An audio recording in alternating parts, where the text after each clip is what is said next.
करोड़ों परिवार, एक सपना, अपने भविष्य को सुरक्षित करने का सपना, अपनी मेहनत की कमाई को एक ऐसी जगह लगाने का सपना जहां से उन्हें बेहतर रिटर्न मिल सके।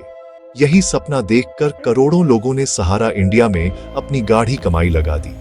लेकिन यह सपना एक दिन भयानक दुःस्वप्न में बदल गया। साल बीते, दशक बीते और निवेशकों का पैसा फंस गया। उनकी उम्मीदें दम तोड़ने लगीं। देश के कोने कोने में, हर गांव, हर शहर में ऐसे परिवार थे जिनकी बेटियों की शादी रुकी थी, बच्चों की पढ़ाई पर संकट था और बुजुर्गों के इलाज के लिए पैसे नहीं थे। ये सिर्फ पैसों का मामला नहीं था, ये भरोसे के टूटने की कहानी थी। ये उन सपनों के बिखरने की दास्तां थी जो करोड़ों आंखों ने एक साथ देखे थे। हर दिन एक नई तारीख का इंतजार होता था। हर सुनवाई पर उम्मीद बंधती थी और फिर टूट जाती थी।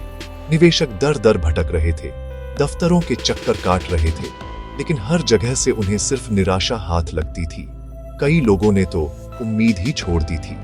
उन्हें लगने लगा था कि उनकी जिंदगी भर की जमा पूंजी अब कभी वापस नहीं आएगी। यह एक राष्ट्रीय त्रासदी से कम नहीं था, जहां देश के सबसे आम और मेहनती नागरिकों का पैसा एक जटिल कानूनी और कॉरपोरेट मकड़जाल में उलझ कर रह गया था। हर बीतते दिन के साथ उनका दर्द और गुस्सा बढ़ता जा रहा था। यह सवाल हर किसी की जुबान पर था, आखिर हमारा पैसा कब मिलेगा? क्या कोई हमारी सुनेगा? लेकिन कहते हैं, अंधेरा कितना भी घना हो, सुबह जरूर होती है। आज 7 सितंबर 2025 को हम आपको बता रहे हैं कि वो सुबह आ चुकी है। करोड़ों निवेशकों के लिए यह एक ऐतिहासिक दिन है। सालों के इंतजार, संघर्ष और अनिश्चितता के बाद अब उम्मीद की एक ठोस और शक्तिशाली किरण दिखाई दी है। यह कोई खोखला वादा नहीं, कोई राजनीतिक जुमला नहीं, बल्कि देश की सर्वोच्च अदालत और सर्वोच्च कार्यालय से आया एक ठोस आश्वासन है। अब आपके आंसू पोंछने का समय आ गया है, क्योंकि आपके पैसे की वापसी का रास्ता साफ हो गया है। यह खबर उन करोड़ों परिवारों के लिए संजीवनी बूटी की तरह है जो अपने ही पैसे के लिए तरस रहे थे। यह बदलाव कैसे संभव हुआ? यह संभव हुआ सुप्रीम कोर्ट के एक ऐतिहासिक फैसले से। जब देश की सर्वोच्च अदालत ने निवेशकों के दर्द को समझा और एक निर्णायक आदेश पारित किया, तो पूरी तस्वीर बदल गई। अदालत ने न सिर्फ एक समय सीमा तय की, बल्कि पूरी प्रक्रिया की निगरानी के लिए एक पारदर्शी ढांचा भी तैयार किया।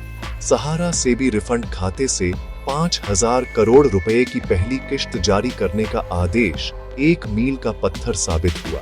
यह सिर्फ एक कानूनी आदेश नहीं था, यह करोड़ों लोगों के भरोसे की बहाली का पहला कदम था। यह संकेत था कि अब देश की न्यायपालिका और सरकार दोनों मिलकर इस समस्या का अंत करने के लिए प्रतिबद्ध हैं। करोड़ों गरीबों और मध्यवर्गीय परिवारों का पैसा फंसता है तो यह सिर्फ एक वित्तीय संकट नहीं होता, यह शासन पर भरोसे का संकट बन जाता है। इसी भरोसे को बहाल करने के लिए देश की दो सबसे बड़ी ताकतें एक साथ आईं, सुप्रीम कोर्ट और प्रधानमंत्री कार्यालय। सुप्रीम कोर्ट ने 29 मार्च 2023 को जब ऐतिहासिक फैसला सुनाया, तो यह तय हो गया कि अब निवेशकों को और इंतजार नहीं करना पड़ेगा। कोर्ट ने न केवल सहारा सेबी रिफंड अकाउंट से 5,000 करोड़ रुपए central registrar of cooperative societies को हस्तांतरित करने का आदेश दिया, बल्कि पूरी प्रक्रिया की निगरानी के लिए सुप्रीम कोर्ट के ही एक पूर्व न्यायाधीश जस्टिस आर सुभाष रेड्डी को नियुक्त किया। यह सुनिश्चित करने के लिए था कि प्रक्रिया में कोई ढिलाई या गड़बड़ी न हो। इस पूरे मामले की गंभीरता को समझते हुए प्रधानमंत्री कार्यालय ने भी सीधे तौर पर इसकी निगरानी अपने हाथ में ले ली। प्रधानमंत्री नरेंद्र मोदी ने खुद स्पष्ट निर्देश दिए कि किसी भी निवेशक के साथ अन्याय नहीं होना चाहिए और हर पात्र व्यक्ति को उसका पैसा मिलना चाहिए। जब देश का सर्वोच्च राजनीतिक कार्यालय किसी मामले की सीधी निगरानी करता है, तो इसका मतलब है कि पूरा सरकारी तंत्र हरकत में आ जाता है। अधिकारियों की जवाबदेही तय होती है और काम में तेजी आती है। यह निवेशकों के लिए सबसे बड़ा भरोसा था कि अब उनकी आवाज सीधे दिल्ली में सुनी जा रही है और उनके हितों की रक्षा के लिए उच्चतम स्तर पर काम हो रहा है। सिर्फ निगरानी ही नहीं, सरकार ने पैसे की वापसी सुनिश्चित करने के लिए एक बहुआयामी रणनीति पर काम शुरू किया। प्रवर्तन निदेशालय और सेबी जैसी एजेंसियों को सहारा समूह की संपत्तियों को जब्त करने का काम सौंपा गया। 8 देश विदेश में फैली इन संपत्तियों को बेचकर जो पैसा आ रहा है उसे सीधे निवेशकों के रिफंड के लिए बनाए गए स्पेशल फंड में जमा किया जा रहा है। यह एक स्पष्ट संदेश था कि पैसा कहीं से भी लाया जाए, लेकिन निवेशकों को उनका हक मिलकर रहेगा। हाल ही में जुलाई 2025 में मध्य प्रदेश में सहारा के शीर्ष प्रबंधन के खिलाफ दर्ज हुई एफआईआर इस बात का सबूत है कि किसी भी तरह की धोखाधड़ी या फंड के डायवर्जन को बर्दाश्त नहीं किया जाएगा। यह पूरी प्रक्रिया सिर्फ एक बार का इवेंट नहीं है, बल्कि एक सतत चलने वाला मिशन है। सुप्रीम कोर्ट ने रिफंड की अंतिम समय सीमा 31 दिसंबर 2025 तक बढ़ा दी है, ताकि हर एक निवेशक तक पहुंचा जा सके। सरकार ने यह भी साफ कर दिया है कि यह सिर्फ शुरुआत है। जैसे जैसे संपत्तियां बिकेंगी और फंड में पैसा आएगा, रिफंड की राशि भी बढ़ाई जाएगी। वर्तमान में 50,000 रुपए तक की अधिकतम सीमा तय की गई है, लेकिन यह केवल पहला चरण है। यह एक सोची समझी रणनीति है, ताकि ज्यादा से ज्यादा छोटे निवेशकों को तत्काल राहत दी जा सके। यह भरोसा अब जमीन पर उतर रहा है और करोड़ों लोगों का इंतजार अब खत्म होने वाला है।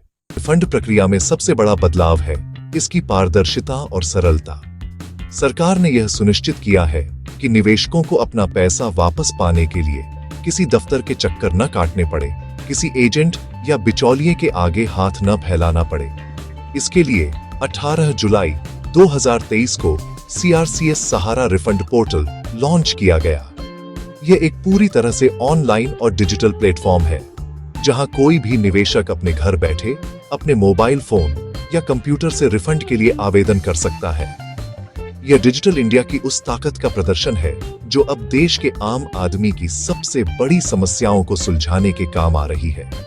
अब आपको किसी लाइन में लगने की जरूरत नहीं, किसी से सिफारिश की जरूरत नहीं। आवेदन की प्रक्रिया को जानबूझकर इतना सरल रखा गया है कि कम पढ़ा लिखा व्यक्ति भी इसे आसानी से समझ सके। आपको किसी लंबे चौड़े फॉर्म या दस्तावेजों के ढेर की जरूरत नहीं है। रिफंड का दावा करने के लिए आपको सिर्फ 3 चीजों की जरूरत है: आपका आधार कार्ड, एक मोबाइल नंबर जो आपके आधार से लिंक हो, और आपका पैन कार्ड। आपका बैंक खाता भी आधार से लिंक होना चाहिए। बस इन 3 दस्तावेजों के आधार पर आप पोर्टल पर अपनी जानकारी भर सकते हैं और अपना दावा पेश कर सकते हैं। यह प्रक्रिया पूरी तरह से मुफ्त है। सरकार ने बार बार यह स्पष्ट किया है कि किसी भी निवेशक को आवेदन करने के लिए एक भी रुपया खर्च करने की जरूरत नहीं है। एक बार जब आप अपना आवेदन जमा कर देते हैं, तो पूरी प्रक्रिया स्वचालित रूप से आगे बढ़ती है।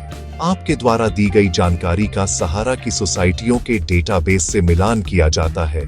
सत्यापन पूरा होने के बाद रिफंड की राशि सीधे आपके उस बैंक खाते में जमा कर दी जाती है जो आपके आधार कार्ड से जुड़ा हुआ है। यह डायरेक्ट बेनिफिट ट्रांसफर यानी DBT की वही तकनीक है जिससे आज करोड़ों देशवासियों को सरकारी योजनाओं का लाभ बिना किसी भ्रष्टाचार के सीधे उनके खाते में मिल रहा है। इससे यह सुनिश्चित होता है कि पैसा सही व्यक्ति तक पहुंचे और बीच में कोई इसे हड़प न सके। यह पारदर्शिता का सबसे बड़ा प्रमाण है। शुरुआत में जब पोर्टल लॉन्च हुआ तो कुछ आवेदनों में कमियां पाई गई, लेकिन सरकार ने तुरंत इस पर भी काम किया। 15 नवंबर 2023 को एक रीसबमिशन पोर्टल भी शुरू किया गया, ताकि जिन लोगों के आवेदन में कोई गलती रह गई थी वे उसे सुधार सके। यह दिखाता है कि सरकार की मंशा सिर्फ एक पोर्टल लॉन्च करने की नहीं, बल्कि यह सुनिश्चित करने की है कि हर सही दावेदार को उसका पैसा मिले। हर 15 दिन में पात्र निवेशकों की नई सूची ऑनलाइन जारी की जाएगी, जिसे आप खुद पोर्टल पर जाकर देख सकते हैं।